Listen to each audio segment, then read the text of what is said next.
Ayan po, magandang tanghali mga ma'am sir. Dito tayo sa bayan po ng Balungaw. Ito residential mga ma'am sir, 517 square meter. Ayan po, nalagyan lang ng mga ano. Pero magandang location nito. Malapit po sa bayan.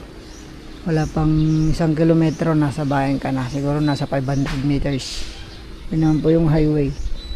Yung highway, National Road papuntang Sabela, pabalik po ng Carmen Rosales.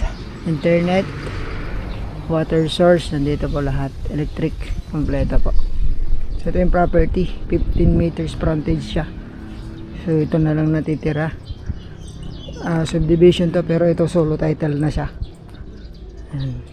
Yung mga from Tiplex to nasa 10 minutes drive. Yun yung property natin, may bakod. So nakabakod na sa right, saka bakod na sa left. Likod sa harap na lang pababakuran natin mga ma'am sir. So 517 square meter to. So flat na flat, flood free mga ma'am sir. Ito sa property na to, from Manila 2 to 3 hours. Ayan, sacrificial puro sale to kasi may nasa hospital tayo may-ari. Hanggang dyan yung property natin mga ma'am sir. So tabi po ng ano, bahay po ng ex-mayor namin. Ayan po, plat na plat. So 517 titled property mga ma'am sir. TCT transfer na. So malapit siya sa SM, 10 minutes drive. Ayan po.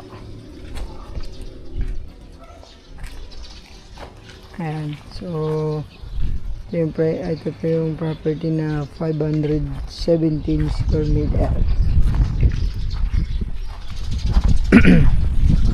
Malapit po sa lahat, palengke, school, hospital, police station, lapit po. Tapos accessible yung property mga ma'am sir. Maganda po ito, 517. Price ni seller 1.5 million. Sagot nila ang capital gains mga ma'am sir. Ayan po, bayan po ng Balungaw mga ma'am sir, 517 square meter.